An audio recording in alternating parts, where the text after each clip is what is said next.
नमस्कार दोस्तों, एक्सेल के पहली क्लास में आपका स्वागत है।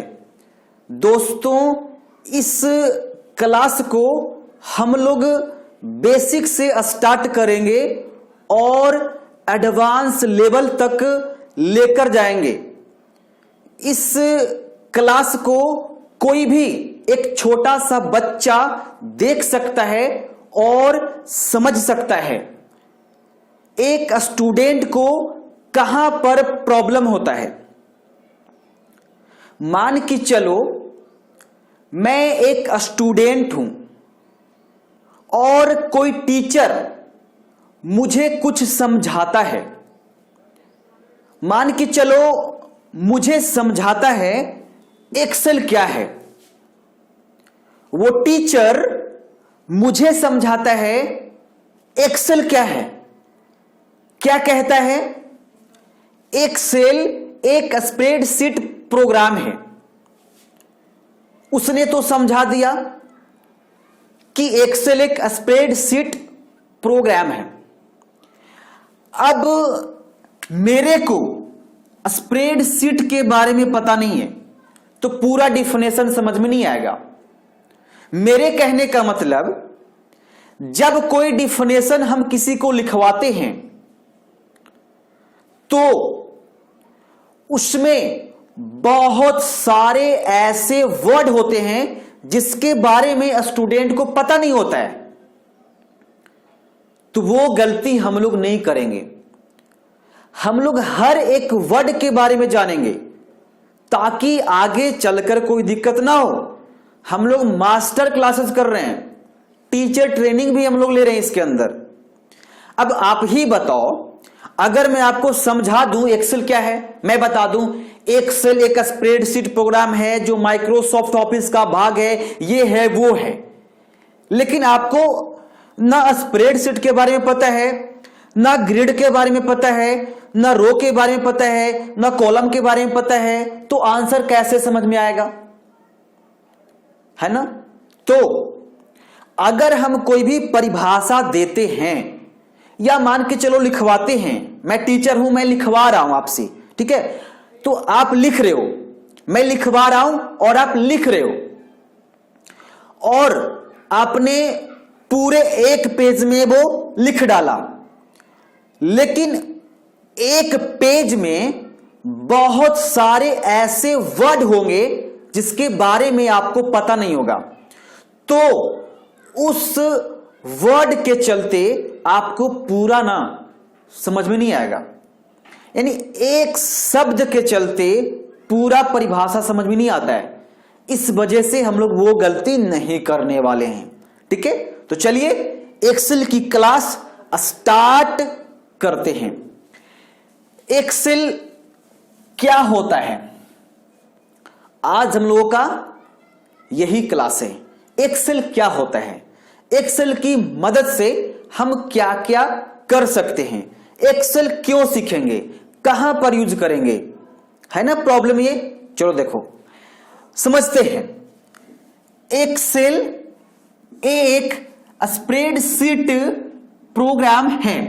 लो प्रॉब्लम, एक्सेल एक स्प्रेडशीट प्रोग्राम है, तो पहले स्प्रेडशीट क्या होता है तभी तो समझ में आएगा ना एक्सेल के बारे में।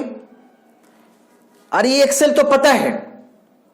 अब मैं बता दूं कि एक्सेल माइक्रोसॉफ्ट ऑफिस का एक भाग है। ये आपको पता होगा कि एक्सेल माइक्रोसॉफ्ट ऑफिस का एक भाग है ना। वो अलग चीज है, वो एक भाग है, हम लोगों को परिभाषा जानना है ना।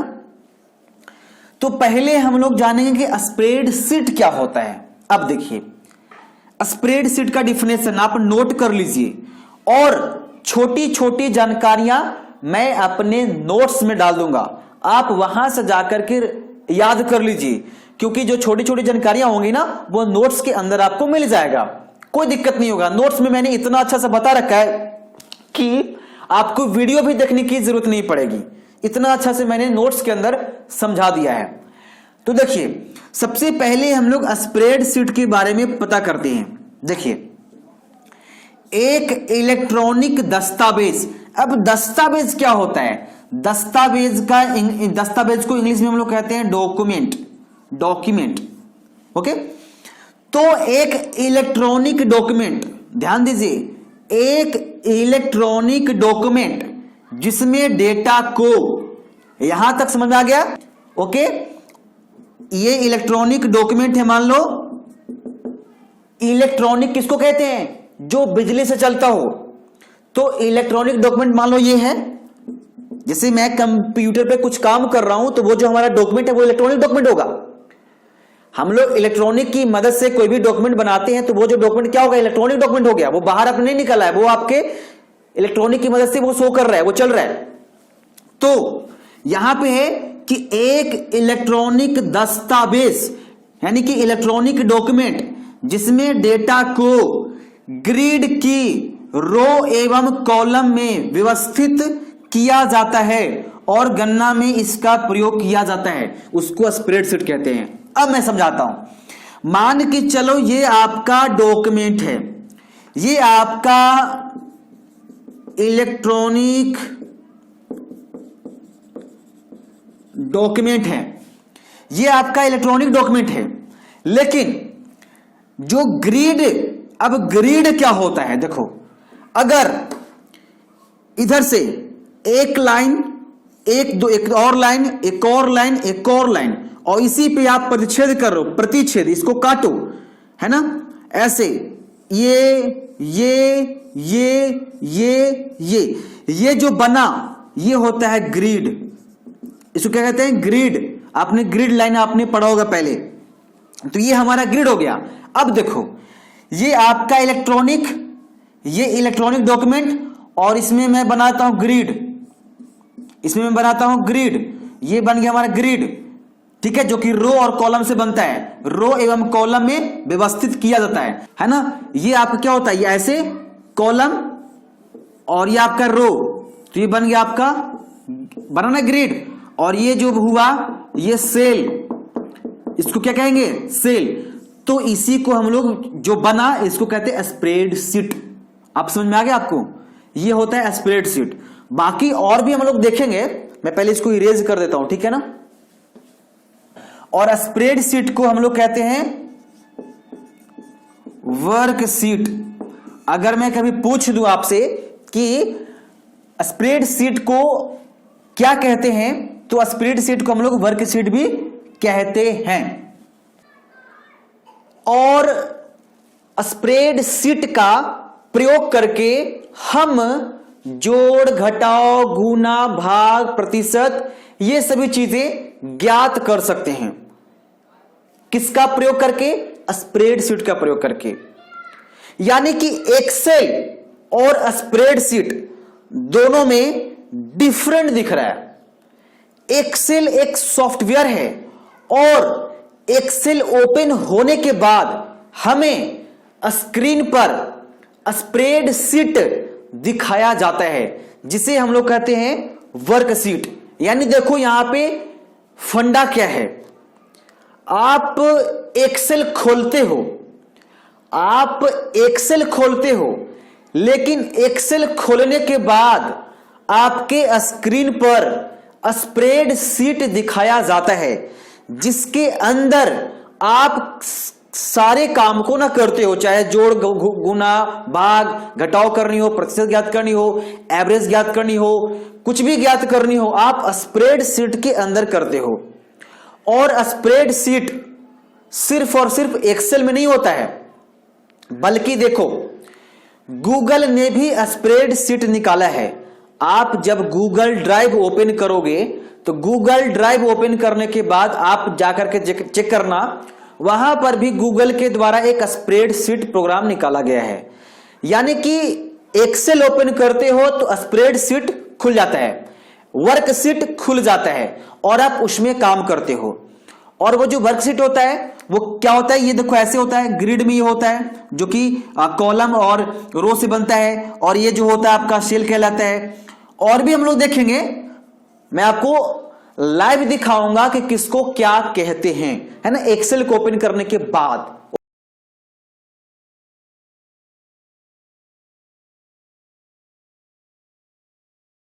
सो फ्रेंड्स, फाइनली मैं आ चुका हूं अपने कंप्यूटर के स्क्रीन पर।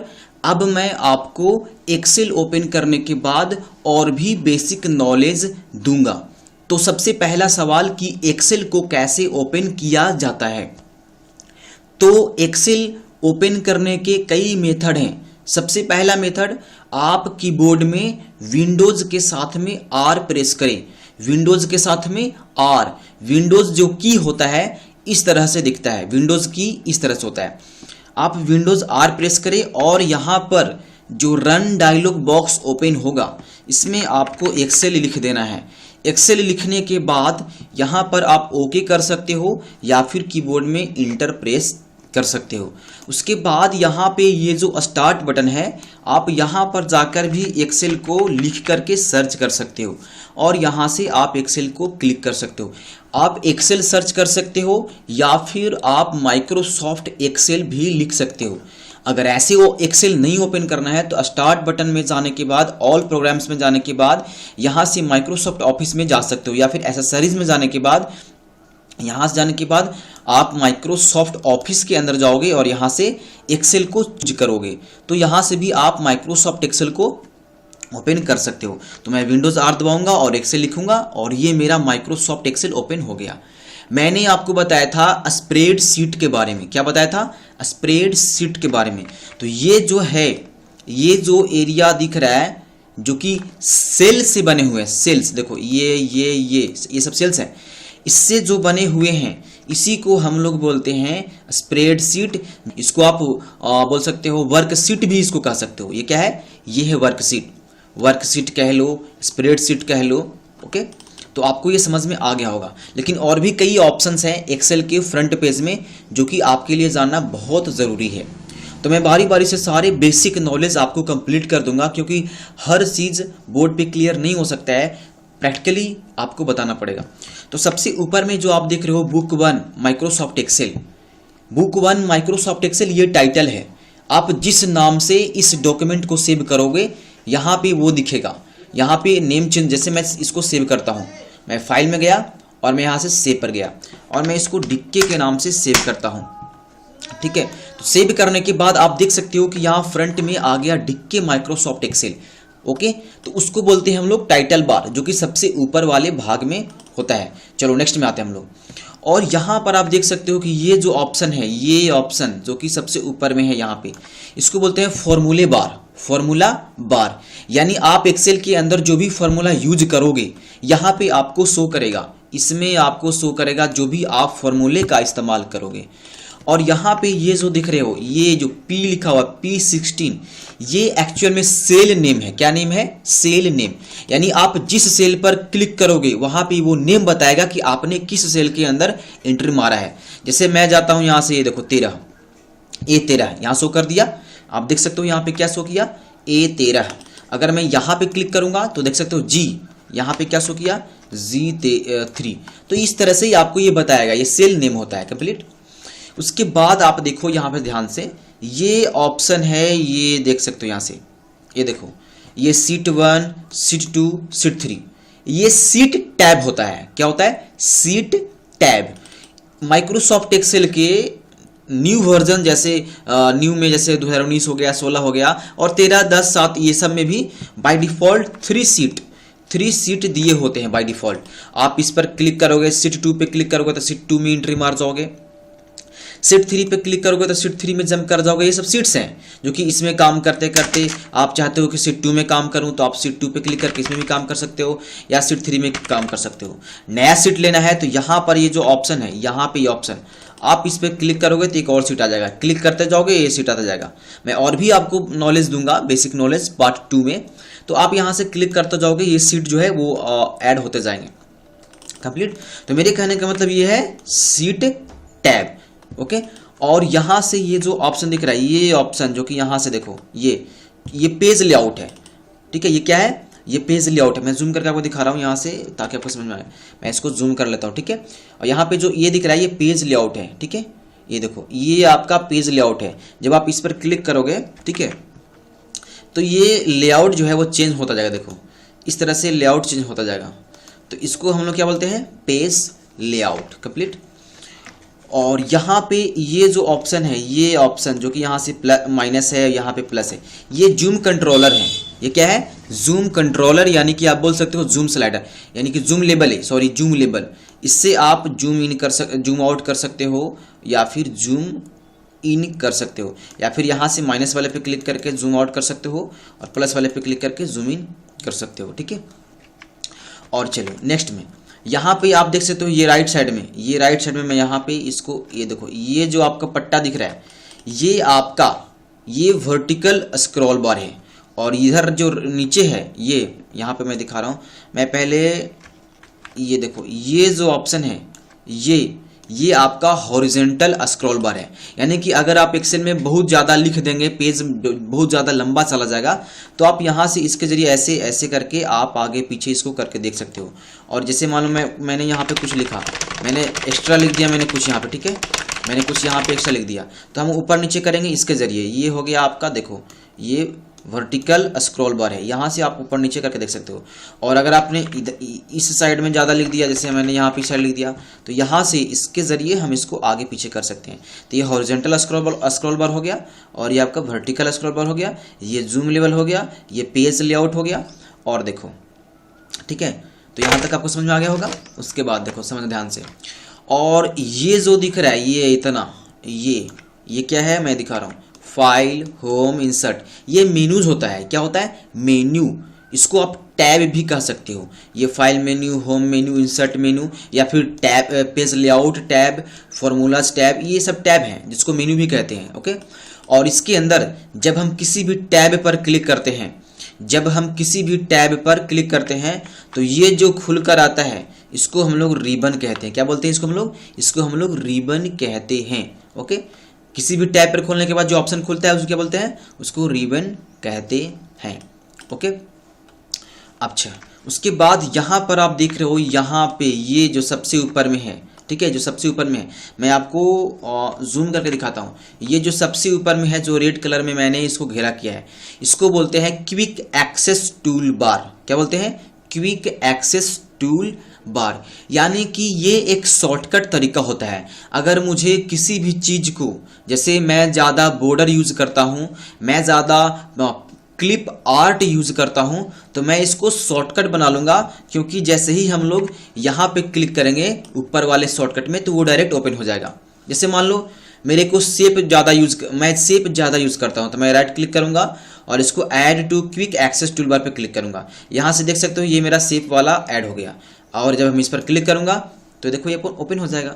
तो किसी भी चीज़ को शॉर्ट बनाना रहता है कि मुझे ये ज़्यादा यूज करते हैं, ज़्यादा बार ओपन करते हैं, तो ऐसे में आप उसको शॉर्टकट बना सकते हो और डायरेक्ट वहाँ पे क्लिक करके वो चीज़ें ओपन कर सकते हो। ओके, और ये जो 3 दिखाई दे राइट साइड में, मैं आपको जूम कर दे रहा हूँ, ठीक है, और यहाँ से आप देखो ये जो रेड कलर है, ये एक्चुअल में ये आपका हो गया मिनिमाइज बटन, ये हो गया मैक्सिमाइज बटन, और ये हो गया क्लोज बटन।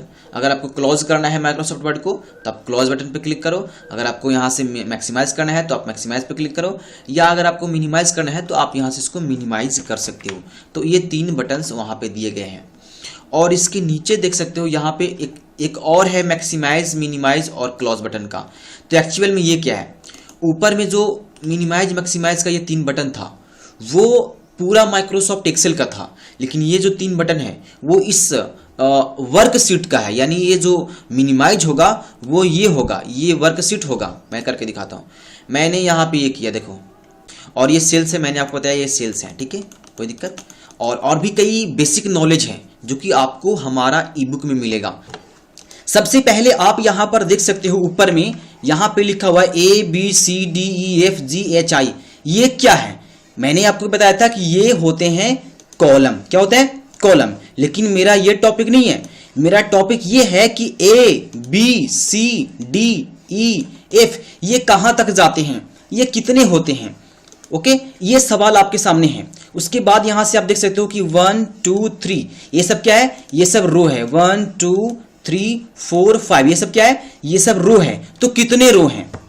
ये इस तरह से सारे सवाल आज हम लोग क्लियर करेंगे, और ये सब जानना भी जरूरी है।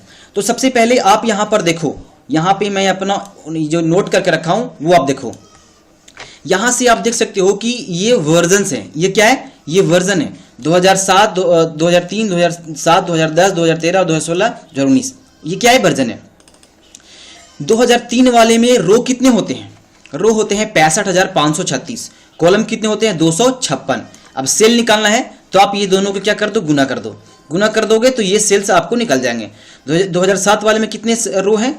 इतने रो हैं। उसके बाद कॉलम कितने हैं? तो कॉलम इतने हैं। अगर आपको सेल निकालना है तो दोनों क्या कर दोगे? मल्टीपल कर दोगे। तो ये आपका सेल है। अब मैं आपको समझाता हूं कि ये कैसे होता है। ए के बाद बी, बी के बाद सी, सी के बाद डी, तो जेड के बाद क्या होता है? चलो मैं यहां से फटाफट ये चला जाता हूं जेड तक। देखो यहां पर हमने जेड लाया। क्या लाया? यहां पे हमने जेड लाया। जेड के बाद यहां पे आप देख सकते हो, यहां पर आप ध्यान से देखो, जेड के बाद फिर से ए आ गया। जेड के बाद फिर से ए आ गया और ए के बाद फिर ए आ गया। उसके बाद देखो मैं यहां से इसको पहले ए कर लेता हूं, ए, उसके बाद A B, A C, A D, ए ई। ये कैसे होता है आप समझो। ए जो है वो ए जाता जाएगा। ए के बाद देखो ए देखो, ए के बाद डी, ई, एफ, ए को छोड़ दो। आपको ए को छोड़ देना है। ए वाले के बाद जो यहां पे अल्फाबेट है जी, जी, H I J K L M N O P Q R S T U V W X Y Z. आप यहां पर देखो ये जेड तक है। ए के बाद जेड है। अब जेड के बाद फिर से ए होगा। आप यहां से देखो, जेड के बाद फिर से यहां पे ए है। देखो जेड के बाद क्या है? फिर से ए है। लेकिन यहां पे ए के बाद फिर बी आ गया। यहां पर ध्यान से देखना है, जेड के बाद फिर से ए आ गया और ए के बाद फिर से बी आ गया। अब बी के बाद सी आएगा। मैं आपको दिखाता हूं, ये बी है, बी बी, देखो सब में बी रहेगा। बस अगला जो अल्फाबेट है वो चेंज होगा। देखो बी बी सब बी है, सब बी है। यहां से जैसे ही बी, देखो बी के बाद क्या है? भी, बी के बाद बी रहेगा, डब्ल्यू एक्स वाई जेड। जैसे ही जेड आया तो बी के बाद सी हो जाएगा। देखो सी, और फिर से ए से शुरू होगा। सी सी सब रहेगा, लेकिन वहां पे A B C D change होता जाएगा।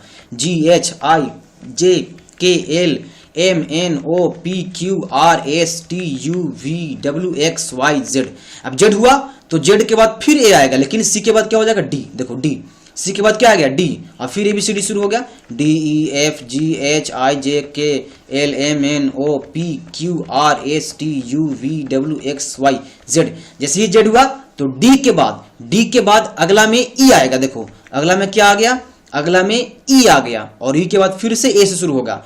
ए बी सी डी फिर से होगा। तो ये कहां तक जाता है? तो देख लो, ये जाता है एक्स एफ डी तक। एक्स एफ डी, ये लास्ट आपका एक्स एफ डी तक जाता है। चलो आगे देखते हैं। तो आपने ये समझ लिया कि ये जो कॉलम है ये कहां तक होते हैं? एक्स एफ डी तक होते हैं। और ये जो रो है वो तो मैंने आपको बता ही दिया कि कितने होते हैं, है ना। तो देखो ये कंप्लीट हो गया। अब आपको समझ में आ गया होगा। लेकिन अब देखो यहाँ पे ये है, मान लो कि हमने इसमें कुछ लिखा, ठीक है। मान लो हमने इसमें कुछ लिखा, मैं यहाँ से कुछ लिख देता हूँ। अभी रुको, मैं अभी कई चीजें मैं आपको बताऊंगा। मैंने इसमें कुछ लिखा, कंप्लीट। अब जैसे मान लो सपोज मेरे को ये जो डी के है, ठीक है, डी के जो कॉलम है, मैं चाहता हूं कि यहां पर एक और कॉलम इंसर्ट हो जाए, क्योंकि ये सब चीजें जो है वो आप पहले ही आपको जानना चाहिए। बाद में ये सब बताने में बहुत दिक्कत होता है। अगर मैं कोई फॉर्मूले का इस्तेमाल करूंगा वहां पर, अगर ऐसे ऐसे चीजों को बताऊंगा तो मतलब वीडियो ज्यादा लंबा हो जाएगा, बेकार हो जाएगा वो सब। तो वो फॉर्मूले में ये सब का इस्तेमाल होता नहीं है। तो राइट क्लिक करूंगा और मैं यहां से इसको कर लूंगा इंसर्ट। तो आप यहां से देख सकते हो कि एक मेरा जो कॉलम है वो इंसर्ट हो गया है। अगर मैं रो इंसर्ट करना चाहता हूं तो 1 वाले पे क्लिक करूंगा, डिक्के वाले पे नहीं, 1 वाले पे क्लिक करूंगा, राइट क्लिक करूंगा और यहां से मैं इसको क्या कर लूंगा? इंसर्ट कर लूंगा। जैसे ही मैंने इंसर्ट किया तो आप देख सकते हो यहां पर एक जो रो है वो इंसर्ट हो गया है। अब नेक्स्ट में क्या है वो देखो। जैसे मान लो कि मैंने इस कॉलम के अंदर मैंने इन चीजों को टाइप किया, मैंने इस कॉलम में इन चीजों को टाइप किया और टाइप करने के बाद अगर मैं चाहता हूं कि ये पूरा का पूरा क्लियर हो जाए, पूरा का पूरा क्लियर हो जाए, मतलब सिर्फ लिखा हुआ क्लियर हो जाए, ना कि वो कॉलम क्लियर हो जाए, तो मैं क्या करूंगा? मैं सिंपल सा इस पर क्लिक करूंगा। जब मैं इस पर सिंपल सा क्लिक करूंगा तो क्लिक करने के बाद मेरे को राइट क्लिक करना है और राइट क्लिक करने के बाद यहां से मेरे को क्लियर कंटेंट्स पे क्लिक करना है। जब हम लोग क्लियर कंटेंट्स पे क्लिक करेंगे तो ये क्या होगा? ये क्लियर हो जाएगा, लेकिन वो जो ये जो है वो रह जाएगा। अब मैं इसको क्लिक करना है तो राइट क्लिक करके मैं इस पर क्लियर कंटेंट्स पे करूंगा, तो ये जो कंटेंट्स है वो सिर्फ कंटेंट्स क्लियर होगा। अगर मैं इसको डिलीट करना चाहता हूं, मैं इसको तो डिलीट करना है तो राइट क्लिक करके मैं इसको सिंपल यहां से डिलीट कर दे सकता हूं, ठीक है। और अगर यहां से कट कॉपी करना है तो आप कर सकते हो। ये सब बेसिक चीजें हैं जो कि मेरे को पहले बताना चाहिए। अब यहां पे एक और कंफ्यूजन है जो कि आपके मन में ये हो सकता है, जैसे अगर मेरे को देखो, जैसे मैं यहां से न्यू शीट पे जाता हूं, यहां से शीट 2 पे चला जाता हूं। देखो जैसे देखो मैं यहां पे क्लिक करता हूं तो ये मेरे को शो करता है, ये मेरे को शो करता है कि आप F5 में एंट्री मारे हुए हैं, यानी कि F5 वाले सेल में हैं। अगर मैं यहां पर आता हूं, कहीं इधर साइड में आता हूं, मैं यहां पर आऊंगा, यहां पर जब मैंने यहां पे क्लिक किया तो ये बता रहा है, देखो ये बता रहा है कि आप कहां पर एंट्री मारे हुए हैं, आप F11 वाले सेल में एंट्री मारे हुए हैं। लेकिन एक्चुअल में उसका नाम क्या होता है, इसका नाम मैंने आपको बताया था, इसका जो नाम है वो होता है सेल्स नेम। ये क्या होता है, ये सेल्स नेम होता है। आप जहां पर रहेंगे वो शो करेगा। लेकिन अब तो ये नहीं है कि बार बार हम लोग वहीं देखेंगे, हम लोग खुद से ये चीजें को कर सकते हैं। देखो जैसे मान लो मैं यहां पर क्लिक करूंगा, तो मैं यहां पर क्लिक किया तो मैं कहां पर हूं, मैं हूं जे वाले कॉलम में। मैं कहां हूं, मैं जे वाले कॉलम में हूं। रो मेरा क्या है, तो रो मेरा है 4, क्या है 4, यानी कि J4। कौन में हूं, J4 में हूं। ये जरूरी है, मैं जो समझा रहा हूं बहुत जरूरी है, क्योंकि फॉर्मूले में ये यूज होगा ही। ये सब कौन में है, कहां पर है, किस सेल में है, किस रो में है, सारा चीज इंपॉर्टेंट चीज है। अब मैं यहां पे क्लिक करता हूं, जब मैंने यहां पे क्लिक किया तो देखो किस में है, हम F वाले कॉलम में है और रो किस में है, 17, यानी F17। क्या है, F17। आप यहां से देख सकते हो कि ये क्या है, ये है आपका F17। ओके, ये आपका सेल कॉलम हो गया जो कि आपको डिनोट करता है। लेकिन यहां पर आप ये देख सकते हो, ये वाला जो ऑप्शन है मैंने आपको बताया था कि ये फॉर्मूला बार होता है। आप एक्सेल के अंदर जो भी फॉर्मूला का इस्तेमाल करोगे वहां पर शो करेगा कि आपने इस फॉर्मूले का इस्तेमाल किया है, और आप उसको कभी भी देख सकते हैं। जैसे एग्जांपल्स के तौर पे मैं एक फॉर्मूले का इस्तेमाल करता हूं, एक्चुअल में जो मैं इस्तेमाल करूंगा वो बाद में भी मैं इसका इस्तेमाल करूंगा। ये डेमो के लिए मैं सिर्फ समझा रहा हूं, ठीक है, सिर्फ डेमो के लिए। जैसे मेरे को मान लो कि ये 100 है, 200 है, 300 है, मुझे इन तीनों को ऐड करना है। मेरे को ऐड करना है 100 को, मेरे को ऐड करना है 200 को और 300, तीनों को ऐड करना है। तो इसके लिए मैं क्या करूंगा, फॉर्मूला यूज करूंगा। तो मैं सबसे पहले इक्वल दूंगा, क्या दूंगा, इक्वल, क्योंकि एक्सेल में ये नियम है कि मेरे को इक्वल देना पड़ता है, ठीक है। तो इक्वल मैंने दे दिया। अब मेरे को ऐड क्या क्या करना है, 100 को, 200 को और 300 को ऐड करना है। तो ऐड करने से पहले मेरे को यहां पे देखना पड़ेगा कि 100 जो है वो किस कॉलम में है और किस रो में है। उसके बाद 200, 300, तो मेरे को पूरा को नहीं देखना है, सिर्फ फर्स्ट वाले को देखना है और लास्ट वाले को देखना है। तो मैं देखूंगा 100, तो मैं यहां से सम लिख दूंगा, पहले सम लिख दिया। मेरे को यहाँ पे 100 क्या है, जी वाला में है। कौन कॉलम में है, जी वाला में। और रो मेरा क्या हो जाएगा, तो यहां से मैं सीधे जाऊंगा 7, यानी कि G7 से लेकर अब आपको देना है कॉलन देना है। ये सब चीजें मैं आपको बताऊंगा, सिर्फ अभी ये समझा रहा हूं। 300 कौन कॉलम में है, G9, तो मैं दूंगा G9 और ब्रैकेट से बंद, छोटी ब्रैकेट से, और एंटर। देखो ये ऐड कर दिया। तो मेरे कहने का मतलब कहीं ना कहीं फॉर्मूले में ये सब इस्तेमाल होगा कि कौन कॉलम में है, कहां पर है, कैसे पहचानेंगे। तो ये चीजें आपके लिए बहुत इंपॉर्टेंट था, ठीक है। तो मैंने आपको ये समझाया। तो ये देखो यहाँ शो कर रहा है, ऊपर में देखो ये फॉर्मूला बार शो कर रहा है। यहाँ पे जो फॉर्मूला का इस्तेमाल हुआ है वो यहाँ पर शो कर रहा है। ओके, मैंने आपको बताया था ये सब सेल्स हैं, क्या ये सब सेल्स हैं। लेकिन मैं एक चीज आपको समझाता हूं, मैंने जस्ट आपको बताया था कि माइक्रोसॉफ्ट वर्ड 2003 में इतना रो होता है, इतना कॉलम होता है, इतना सेल्स होता है। तो ऐसा नहीं है कि सिर्फ एक्सेल में ही ये सब होता है। आप जो काम एक्सेल से करते हैं वो काम गूगल के सीट से भी कर सकते हैं। एक्सेल क्या है, एक्सेल स्प्रेडशीट प्रोग्राम्स होता है, और स्प्रेडशीट प्रोग्राम सिर्फ एक्सेल इस्तेमाल नहीं करता है, सिर्फ माइक्रोसॉफ्ट ने ही नहीं निकाला है, गूगल ने भी निकाला है। मैं गूगल खोलता हूं और यहां से मैं दिखाता हूं कैसे निकाला जाता है। आप ड्राइव अपना ओपन कर लीजिए, अपना क्या ओपन कर लीजिए, ड्राइव ओपन करने के बाद आप यहां से न्यू पर जाएं और गूगल शीट्स में जाएं, और यहां से देखो दो ऑप्शंस आपको मिलेंगे, एक आएगा ब्लैंक स्प्रेडशीट और एक आएगा फ्रॉम ए टेम्पलेट। तो अगर आपको ब्लैंक लेना है तो आप ब्लैंक वाले पे क्लिक कर लोगे और जस्ट एक्सेल की तरह आपके सामने ये ओपन होकर आ जाएगा। जिस तरह से एक्सेल में आप हर चीज का यूज करते हो, हर फॉर्मूले का इस्तेमाल करके बनाते हो, उसी तरह से जस्ट गूगल शीट में होता है। इसमें जो काम करोगे ये इसी में सेव होते जाएगा। एक्सेल से कहीं ज्यादा ये अच्छा है उन लोगों के लिए जो कि ऑनलाइन वर्क करते हैं, तो सारा चीज इसमें सेव कर सकते हैं, सारा डेटा को आप इसमें सेव कर सकते हैं। फॉर्मेट है, डाटा है, इंसर्ट है, व्यू है, ये सारा चीज एक्सेल की तरह है। लेकिन इसमें कुछ नियम है, यहाँ पे मैंने आपको बताया था कि एक्सेल में सेल जो होते हैं, देखो मैं आप बता रहा हूँ, देखो एक्सेल में जो सीट्स है अनलिमिटेड होते हैं। एक्सेल के कौन में, मतलब ये जो माइक्रोसॉफ्ट निकाला है, लेकिन ये जो गूगल है, गूगल में लिमिट होता है कि इतना ही सीट होता है। यहाँ देखो, यहाँ सीट है ना, सीट, ये सीट, तो यहाँ से सीट जितना इंसर्ट करते जाओगे, ये सीट ना, तो ये इसमें लिमिट होता है।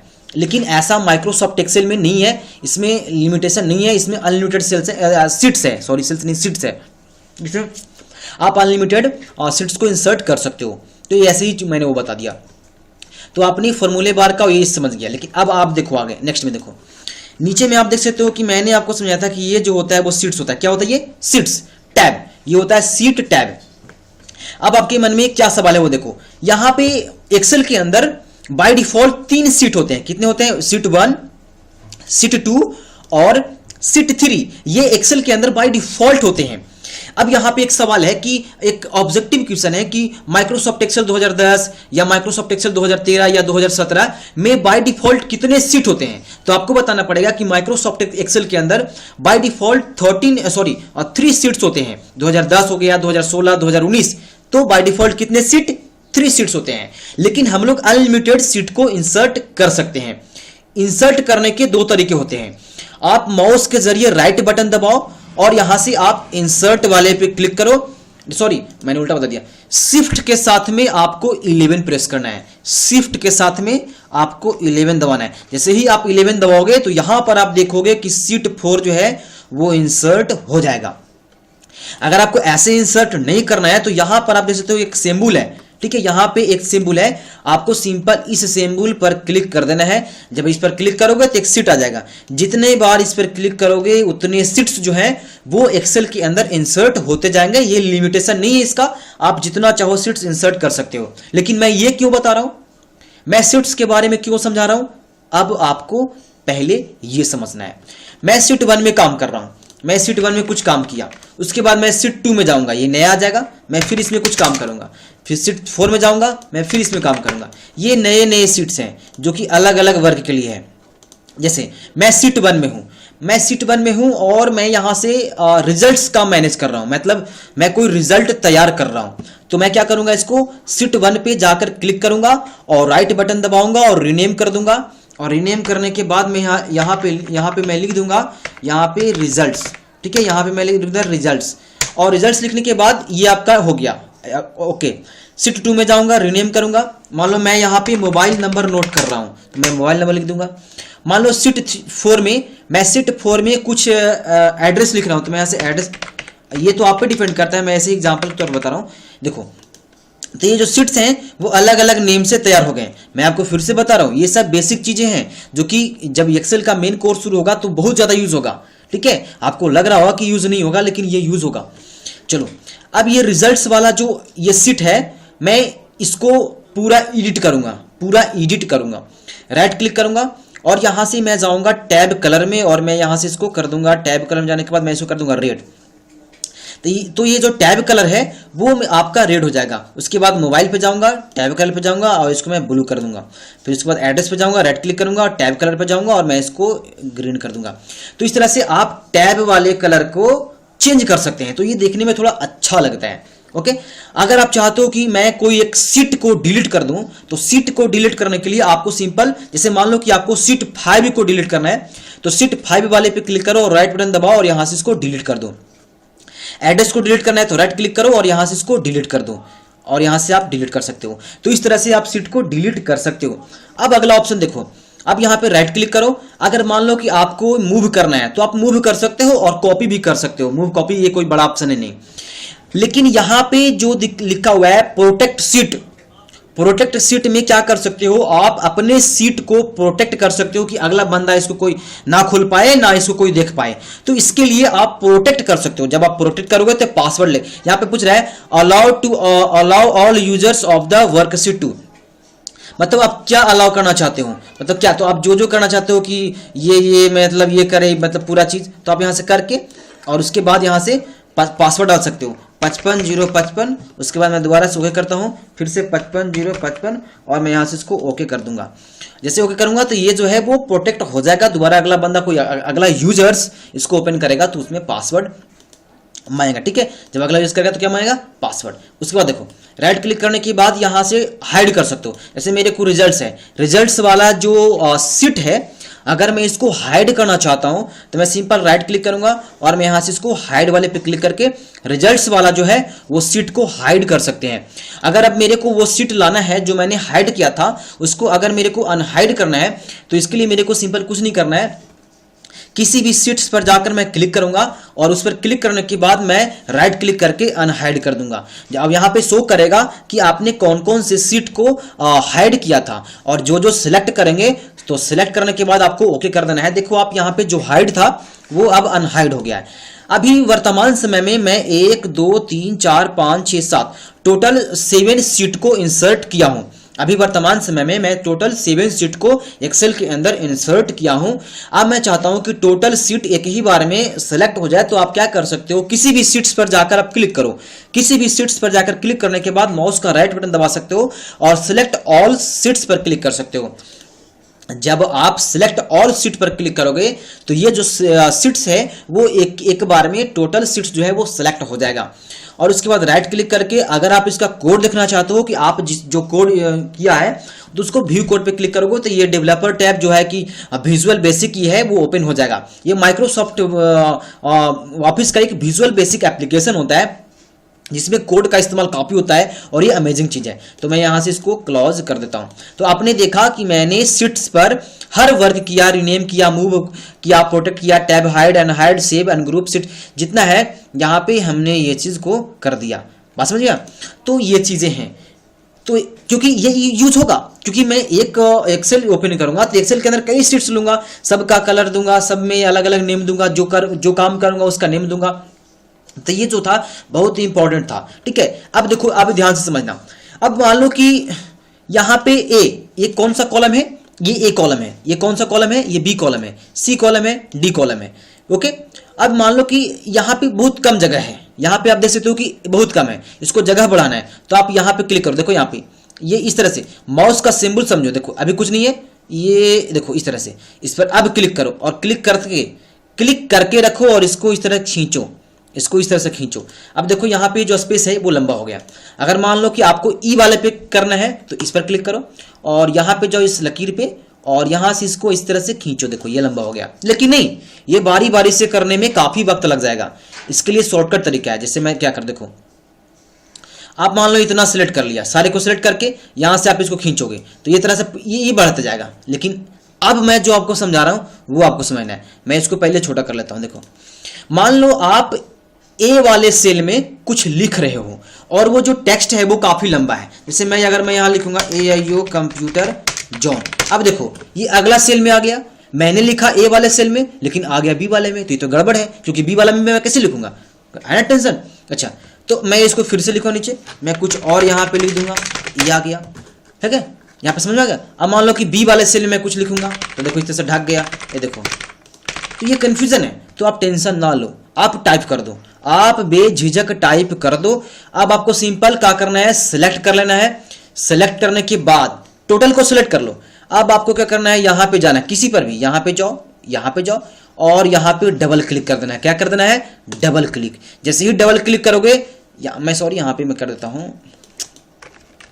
मैं यहां पे डबल क्लिक कर, देखो जैसे ही मैंने डबल क्लिक किया ऑटोमेटिक एडजस्ट हो गया।